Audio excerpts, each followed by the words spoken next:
Hi everyone, and welcome to Jane Talks Real. It's Trek Tuesday, where I'll be talking about and reviewing an episode of the original series, The Next Generation, Voyager, Deep Space Nine, or Enterprise. Today I'm looking at Shuttlepod One, from Enterprise's first season, or as I like to call it, that time the Disaster Twins were born.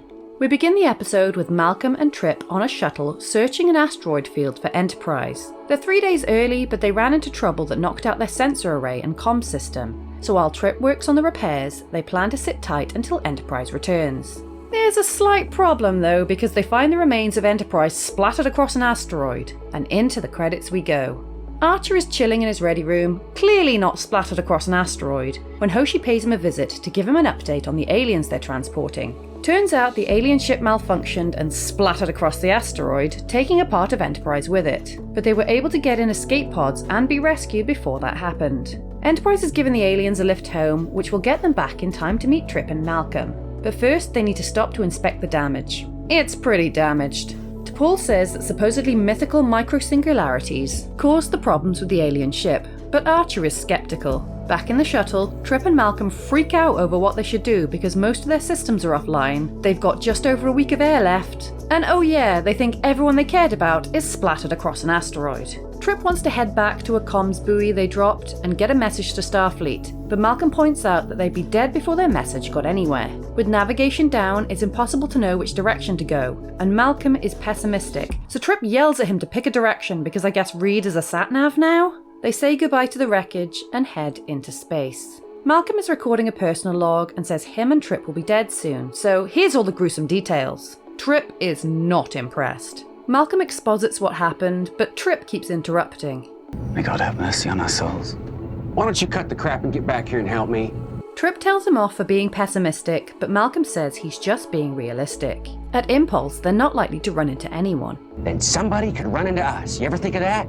Malcolm decides to heat up some rations and discovers a bottle of bourbon that once belonged to the captain. We get to see Malcolm heat up food in real time while Trip just stares at him, and the food on the show always looks so yummy. Trip is struggling to sleep because Reed is still recording logs, so he yells at him again, but Malcolm argues that it's important to record messages for his loved ones before he dies. Trip hijacks Malcolm's recording, then goes back to bed, but Malcolm says he doesn't want to waste his last few days sleeping. But hold up, don't you use less oxygen when you sleep, so wouldn't that be a better idea right now? Malcolm wakes up in sickbay where Archer calls him brave for saving Trip's life. T'Pol calls him heroic, kinda comes on to him, smiles when he makes a dumb joke, and goes to kiss him, but nope, it's just a dream. Trip's got the receiver back online, but something hits the ship and they start losing atmosphere, but they can't find the leak, so Trip turns on the fog machine, and turns out there's two. Malcolm uses Trip's leftover mashed potato to seal the holes because scientific, and the doomed crewmates discovered they're down to less than 2 days of air left. Trip suggests turning down the heat and using the spare power to boost the oxygen, giving them an extra 12 hours, and Malcolm agrees. While on Enterprise, T'Pol reports that the alien ship was destroyed due to tiny black holes, so Archer tells her to contact the shuttle to warn them to get away from the asteroid field.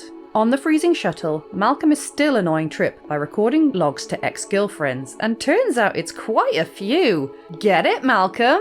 Both men get into yet another argument, so Trip breaks out the bottle of bourbon, and we get to hear it poured out in real time as the camera focuses on Malcolm's face. Trip then lights a candle because why the fuck not, and they toast to their fallen crewmates, before Malcolm points out the flame will consume more oxygen. When Trip criticizes him, Malcolm gives a heartfelt speech about how he doesn't want to die, that he never felt close to anyone, not his girlfriends, not his family, but Enterprise really felt like home, and Trip blows out the candle, deciding he doesn't want to waste the oxygen.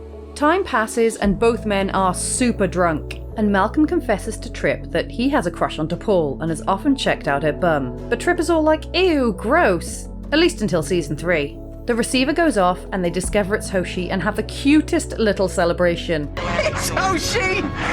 They're okay! Enterprise is okay! But they quickly realise that Enterprise will not reach them before their oxygen runs out, and they have no way to contact them to tell them to hurry up. They set a course towards Enterprise, but they're super slow, and they would be a blip on Enterprise's sensors, so if they could do something, they might be able to attract attention. Firing weapons won't be enough, so Malcolm suggests dumping their engine and blowing it up. Trip is reluctant at first because he doesn't have breakdown cover, but they go ahead with it, and now they're adrift. With no way to know if their plan worked, unless Enterprise hailed them again to ask if they're okay after that massive explosion, Trip and Malcolm bet over the bourbon, which Trip wins, and then he gets all serious and tries to climb into the airlock to give Malcolm enough air to survive. Malcolm threatens him with a phaser and they get into yet another argument, and Trip realises that Malcolm would rather they wait out their fate together and hope for the best than sacrifice his friend to save himself. And these two are just adorable. Malcolm wakes up in sickbay, for real this time, because Enterprise saw the explosion and came running, and he gets a bit emosh. He checks with T'Pol that he's not actually dreaming again and says goodnight to Trip, who everyone just left because if Malcolm woke up, Trip's bound to be fine, right? So yeah, this is a great episode born out of a lack of budget. To save money, this bottle episode was made, and it was a bloody good one. For those who don't know, bottle episodes take place in 1 or 2 locations with minimal actors to keep costs low. And this episode is the only one of the big 5 not to feature any actors outside the main cast. They cut back so much that Travis was once again not featured outside a single line of voiceover. Dominic, Keating and Connor Trineer received the script for this episode unusually early, and had more time to practice and rehearse, which really shows in the final product, because we get fantastic and natural performances from both men. It's a simple premise that explores the personalities and thoughts of these two characters, and it's the start of what I like to call the disaster twins, because these two will get up to a lot of misadventures together. This episode isn't without fault, however, as we get extended shots of them cooking dinner or pouring whiskey, whereas the runtime could have been better spent extending the dialogue so it wouldn't be so obvious that they're trying to fill time. There are a couple of holes in logic, but nothing majorly detrimental to the story. And both actors did a table read of the episode 20 years later on their podcast, which is pretty awesome. I'll put a link in the description. And Dominic Keating seems to remember exactly how he performed it 2 decades ago, which is adorable. Well, I'd feel a lot more comfortable having everything in working order by the time Enterprise gets back. Well, I'd feel a lot more comfortable having everything in working order by the time Enterprise gets back. Which way? Which way to what? Echo 3. Which way to Echo 3? I told you it's too far. Do you know which direction it is or don't you? Which way? Which way to what? Echo 3. Which way to Echo 3? I told you it's too far. Do you know which direction it is or don't you? You come from a long line of Navy men and you got a real good memory. Look hard at those stars, find something that looks familiar, and tell me which way to go. Sir? That's an order! You come from a long line of Navy men and you've got a real good memory. Look hard at those stars, find something that looks familiar, and tell me which way to go. Sir. That's an order. Mr. Tucker is laboring under the false hope that we are going to be miraculously rescued before we both suffocate. Mr. Tucker is laboring under the false hope that we are going to be miraculously rescued before we suffocate. What do you think of T'Pol? Do you think she's pretty? T'Pol? Are you serious? Well, she's a woman, you know. I think she's pretty. You've had too much to drink. Don't tell me you've never looked at her, you know, in that way. What do you think of T'Pol? You think she's pretty? T'Pol? You serious? She's a woman, you know. I think she's pretty. You've had too much to drink. Well, don't tell me you've never looked at her, you know, in that way. What are you gonna do, kill me? It's set to stun.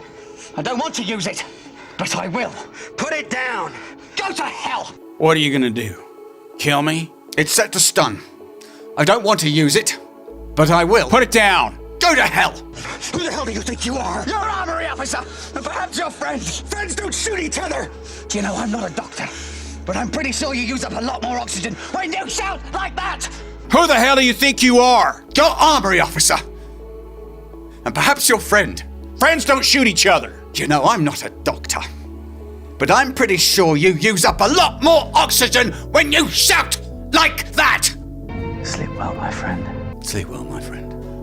So there you have it. That was Shuttlepod 1. If there's an episode of Star Trek you'd like me to cover, pop it down in the comments below or come say hi on social media. If you enjoyed this video, then please hit that like button, it really does mean a lot. Or consider subscribing if you want to be assimilated into my channel. Thank you so much for watching, I'll speak to you soon, and live long and prosper.